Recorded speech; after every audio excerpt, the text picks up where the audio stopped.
This is Akashvani. In the program Spotlight, now we bring you a discussion on role of Indian Navy in securing peace and fearless trade operations in Indian Ocean. The participants are Vice Admiral Satish Soni, defense expert, and Rajesh Laikh, anchor. A warm welcome, Vice Admiral Satish Soni, to Akashvani.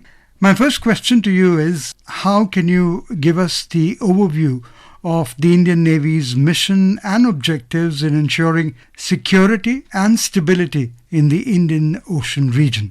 Thank you so much for inviting me. I'm delighted to be with you. First of all, we must understand a bit about the Indian Ocean itself. Now, Indian Ocean is the third largest water body in the world. It covers an area of about 70.56 million square meters. It's about 20% of the Earth's surface. And the littoral region covers about 25% of the landmass. So it's a very big region. And there are about 51 nation states which are covering, and it's very resource rich. The region has 40% of the world's oil and gas reserves, 60% of world's uranium, over 95% of diamonds, 80% of the known gold reserves, etc.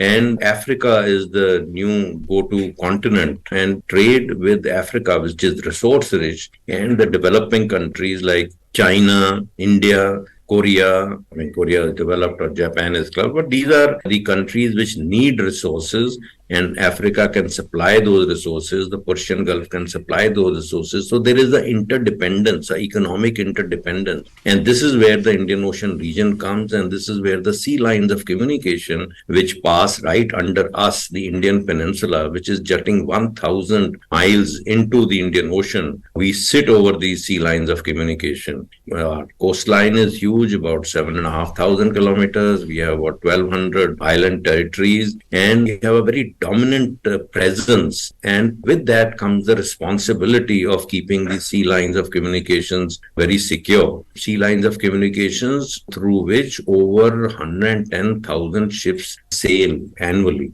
So what is the responsibility of the Indian Navy, you ask? I mean, first of all, it is to deter conflict and coercion against India. Nobody should be able to take advantage of us through the maritime domain. And if required, to oppose them, to conduct military operations in a manner that enables early termination of the conflict, and in our terms which are favorable to India, and to shape a favorable and positive maritime environment for enhancing security in the India's areas of maritime interest. That is to say that we must shape the environment around us into these small countries, island countries that we have, and the littoral of the Indian Ocean region, so that our image is there. And then we must protect our Indian coastal and offshore assets. So we have a number of assets, both in the Krishna-Godavari region and in the north. Any threat which emanates from the sea, we should be able to counter that.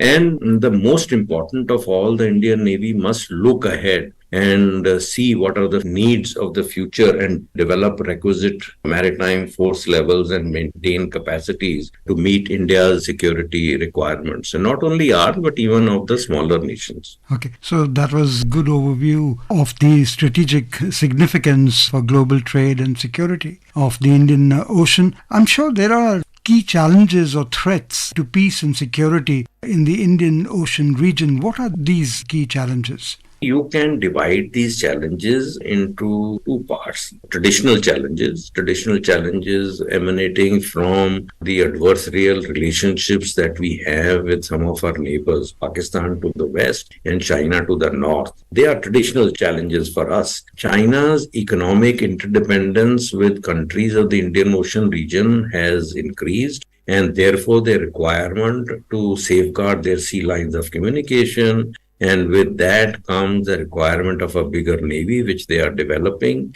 And in 2008, for the first time, they came into the Indian Ocean ostensibly for an anti-piracy patrol. And they have stayed on, and groups have been replaced by newer groups. There are more ships, submarines, survey ships, intelligence ships. And now they have maintained about 8 to 10 ships all the time in the Indian Ocean region. They have a base in Djibouti. They have a upcoming base in Gwadar. They have interests in port infrastructures on East Africa, in Hambantota, in Sri Lanka, in Myanmar, in Bangladesh, etc. And they certainly are already posing a threat, and we can expect a bigger flotilla or fleet of Chinese naval warships keeping a watch on the sea lines of communication in the Indian Ocean region in the near future. And Pakistan Navy, which was rather small in size earlier, but now they have 4 more ships which they have bought from China. They have 8 new submarines which are coming in. So therefore, a collusion between these two traditional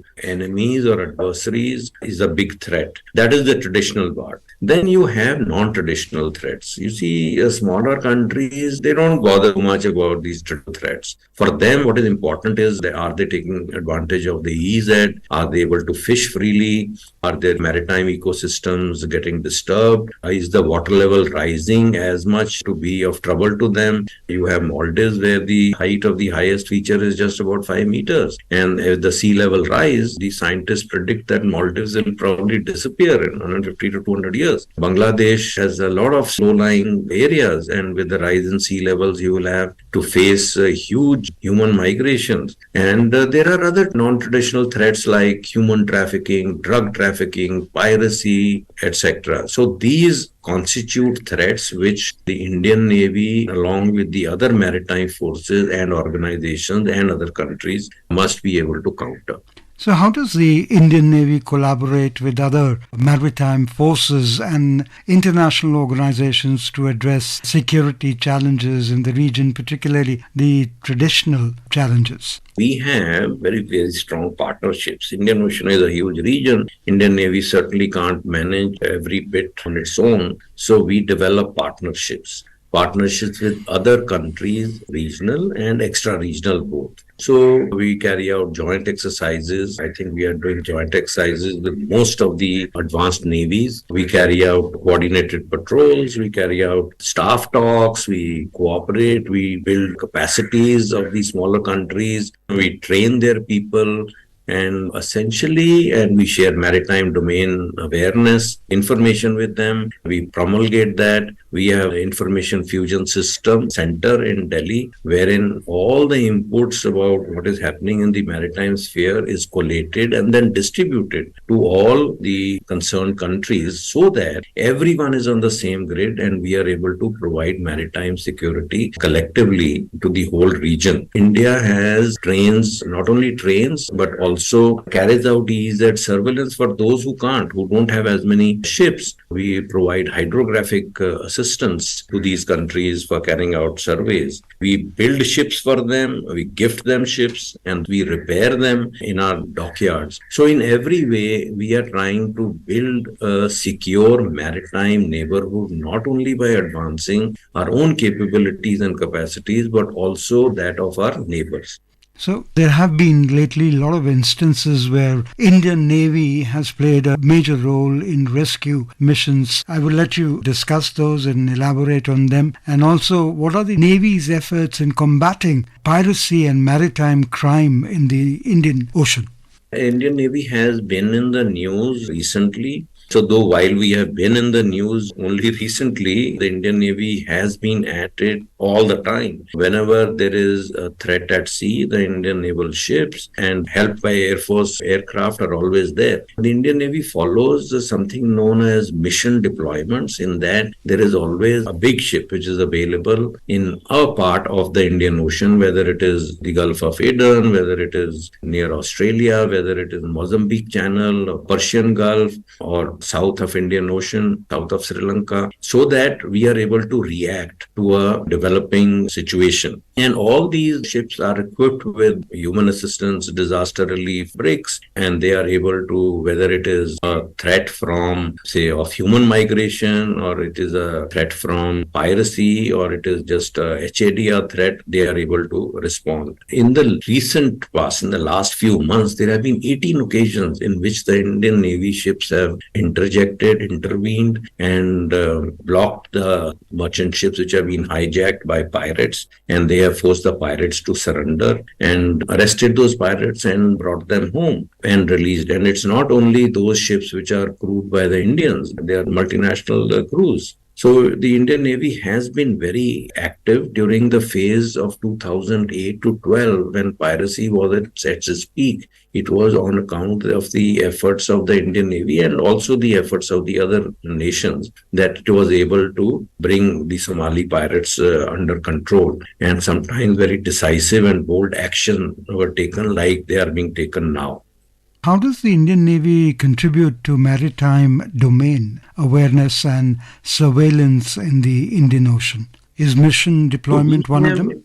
Yeah, so we have radars on our coastline, we have space-based surveillance, and we develop a picture from all the sensors on the coast and in the space, and that collated picture is distributed, transmitted through our center in Gurgaon. We also have an information fusion center wherein all intelligence, whether you have some things which are being picked up by at sea from ships, that is fused together and collated and investigated and then transmitted to the other countries so that ships at sea are aware of the threats which are emerging and how they are able to respond to them. So how does the Indian Navy support, if I may say so, the fearless trade operations and promote maritime commerce in the region, keeping in mind the measures that they take to ensure the safety and security of sea lanes and trade routes in the Indian Ocean? You see, the Indian Ocean region, the trade is only increasing. As I said, there is an economic interdependence between source-rich countries and the countries who need those resources. And as the requirement increases, the number of ships which are plying and taking these resources, commodities are also increasing. And the Indian Navy makes sure that we are in constant touch. You see, first of all, we have to maintain good relations with all the countries of the region. So if you have good diplomatic, political relations with smaller countries, whether it is Mauritius, it is Kenya, Tanzania, Mozambique, South Africa, all these countries are very important. It's only if you have understanding that, when your warships are around, they should be able to enter ports and get replenished, and collective action will be able to provide maritime securities. As many warships at sea, if there are more warships, you will be able to provide more security. If you have good communication links, you'll be able to respond better to emerging threats. We have the Indian Ocean Rim Association, IORA, which binds countries and they occasionally meet. And maritime security is one of the pillars that they stand on. And the organization stands on or covers. You have the Indian Ocean Naval Symposium, which is a collaborative effort of the navies. You meet occasionally, do exercises, prepare yourselves so that you are responding. So in all, I would say that whether it is the extra-regional navies or more collaboration and communication and more partnerships will make sure that there is maritime security in the region. Vice Admiral Satish Soni, it is our pleasure that we discussed everything related to the role of Indian Navy in securing peace and fearless trade operations in Indian Ocean. Thank you so very much for being with Akashvani. Thank you so much. You were listening to a discussion on role of Indian Navy in securing peace and fearless trade operations in Indian Ocean. The participants were Vice Admiral Satish Soni, Defence Expert, and Rajesh Laikh, Anchor. This program was produced and presented by the News Services Division of Akashvani. You can listen to it on our mobile app News on AIR. This program is also available on our YouTube channel News on AIR Official. You may share your feedback about this program through email at airnsdtalks@gmail.com or WhatsApp on 928 909 4044.